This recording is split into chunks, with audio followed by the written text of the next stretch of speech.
సమీక్షా సమావేశం నిర్వహించవలసిందిగా సారు కోరి ఉన్నందున సారు ఈరోజు మనం అధికారులందరినీ శాఖ వర్గ ఎండిఓ ఆఫీస్కి రావడం జరిగింది. ఇక్కడ ఆఫీసర్స్ ఎవరైతే ఉన్నారో వారితో మాట్లాడి ఏం జరుగుతుంది ఇక్కడ అభివృద్ధి కార్యక్రమాలు ముందు ప్రభుత్వంలో మనం చెప్పుకోవాల్సిన అవసరం ఉంది. ఆఫీసర్ల పైన ఎక్కువ ఒత్తిడి చేసి మీ దగ్గర తప్పు చేయించారు. ఎన్ఆర్జీఎస్ కావచ్చు, ఇక్కడ మండలానికి సంబంధించిన ఫండ్స్ నాకు తెలిసి చాలా మిస్యూజ్ అయింది. ఇక్కడ 78 లక్షలు మిస్యూజ్ అయింది. దగ్గరలో ఎండిఓ ఆఫీస్ పైన కూడా ఎంక్వైరీ ఉంటుంది ఖచ్చితంగా. దేనికి వాడినారు డబ్బులు అనేది ఖచ్చితంగా ఎంక్వైరీ అయితే చేపిస్తారు. ఎవరైతే తప్పు చేసారో వదిలిపెట్టే ప్రశ్నే లేదు. అది మటు క్లియర్గా చెప్తున్నారు. బీదోళ్ళకి ఇల్లు ఇవ్వాలా, ప్లాట్లు ఇవ్వాలి, కానీ 50,000 రూపాయలకి ఇల్లు అమ్ముకోవడం జరిగింది.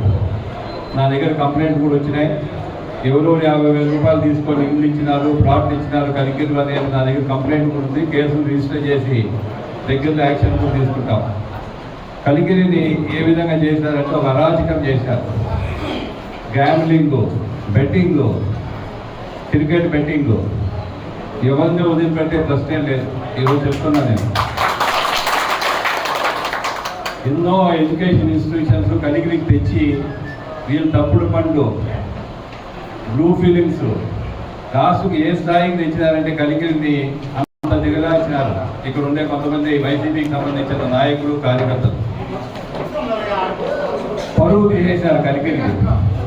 ఎక్కడ చూసినా బెట్టింగ్లు, గ్యాంబ్లింగ్, ఇల్లు ప్లాట్లు అమ్ముకునేది. బీదోళ్ళకి ఇల్లు ఇవ్వండి, కార్యకర్తలకు ఇల్లు ఇవ్వండి పర్వాలా, మనకు సహాయం చేసే వాళ్ళకి ఇల్లు ఇస్తే పర్వాలా, ప్లాట్లు ఇస్తే పర్వాలా, 1 సెంటు భూమి ఎక్కువ ఇచ్చినా పర్వాలా.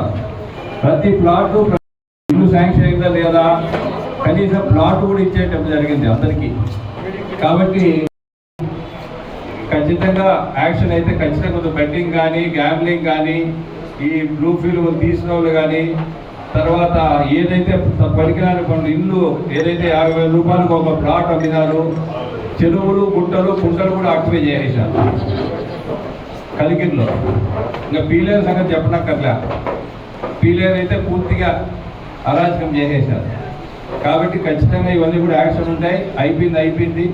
ఇప్పుడు జరిగేది ఎట్లా ఆలోచించండి. ఎవరిపైన యాక్షన్ తీసుకోవాలా, ఎవరిపైన కేసులు పెట్టాలా అవన్నీ మేము చూసుకుంటాం. ఇప్పుడు ఆఫీసర్ ఎవరైతే ఉన్నారో మీరందరూ కూడా సక్రమంగా ముందుకు పోదాం. మీ సహకారంతో గవర్నమెంట్ లేక వచ్చినాం.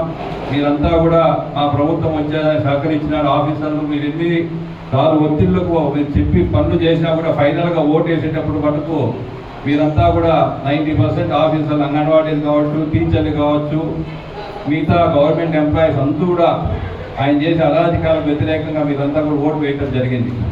ఈరోజు పెద్ద పెద్ద నాయకులు ఉన్నారు.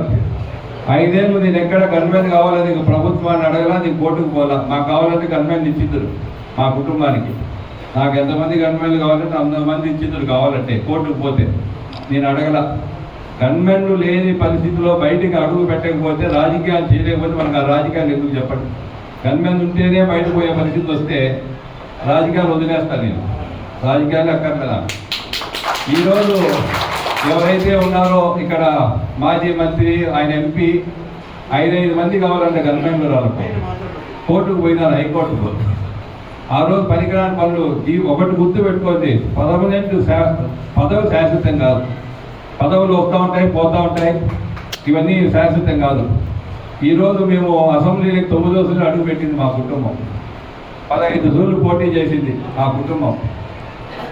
1962 నుంచి మొన్న ఎలక్షన్ 15వ ఎలక్షన్ కంప్లీట్ చేయడం జరిగింది. ఇప్పుడు మేము ఓడిపిండొచ్చు, ప్రజలు ఓటు అయినప్పుడు ఓడిపిండొచ్చు, కానీ మేము ఇప్పుడు అరాచకాలు చేయాల, దౌర్జన్యాలు చేయాల, పనికిరాని పనులు చేయాల. 9 సూళ్ళు ఈరోజు మా కుటుంబాన్ని అసెంబ్లీలోకి పంపించినారు ఈ వాయిల్పాటి ప్రజలు ఎంతోమంది. కాబట్టి అవన్నీ కూడా చేస్తాం జరుగుతుంది. సెలవు తీసుకుంటాం. Thank you.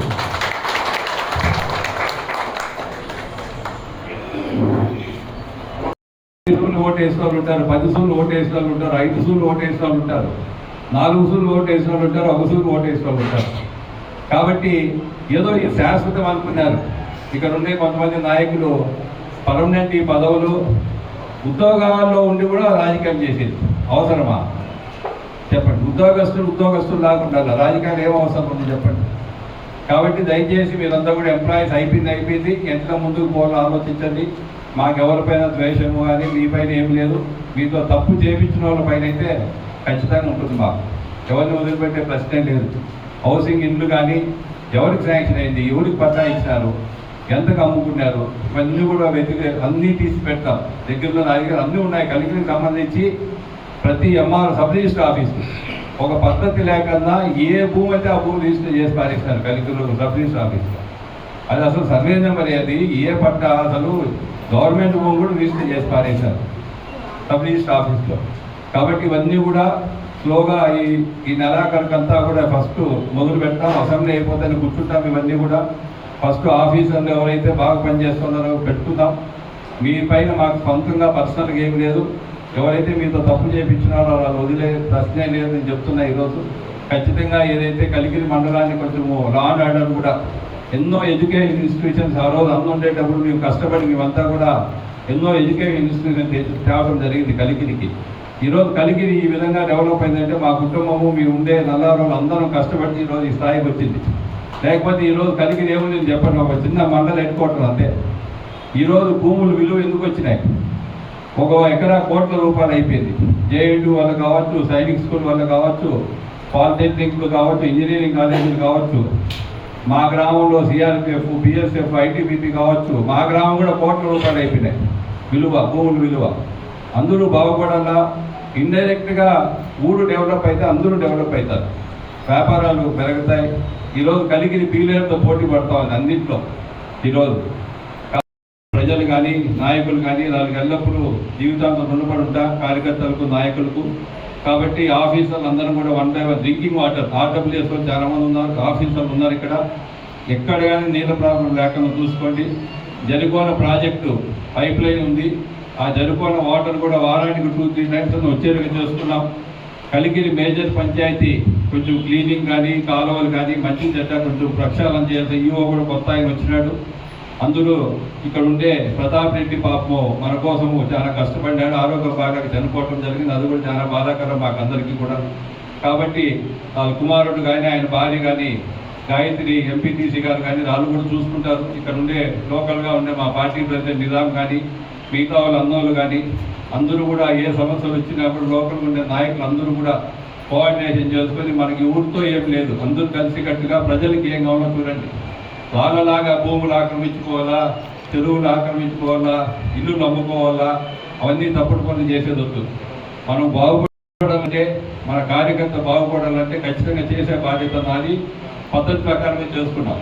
ఇల్లు కట్టుకున్నాం, 1 సెంటు భూమి ఎక్కువ తీసుకున్నాం, తప్పేం లేదు. కానీ ప్రజలకు అమ్మేది, మనం డబ్బులు తీసుకునే కార్యక్రమాలు అయితే జరగకూడదు ఇక్కడ. అది గుర్తుపెట్టుకునే కార్యకర్తలు, నాయకులు. పదవి శాశ్వతం కాదు, పదవులు వస్తూ ఉంటాయి, పోతూ ఉంటాయి. మనం ఎల్లప్పుడూ ఈ విధంగానే ఉండాలి మనం. కాబట్టి లాగా విలవీగి మనము జీవితాంతం మనమే ఉంటామంటుంటే పొరపాటు. కాబట్టి అందరం కూడా కలిసికట్టుగా ముందుకు పోదాం. పదవులు వస్తూ ఉంటాయి, పోతూ ఉంటాయి. 5 ఏళ్ళకి మళ్ళీ ప్రజలు ఆలోచిస్తారు, ఎవరు మంచి చేశారు, చెడ్డ చేశారు. కాబట్టి ఖచ్చితంగా తప్పు చేసి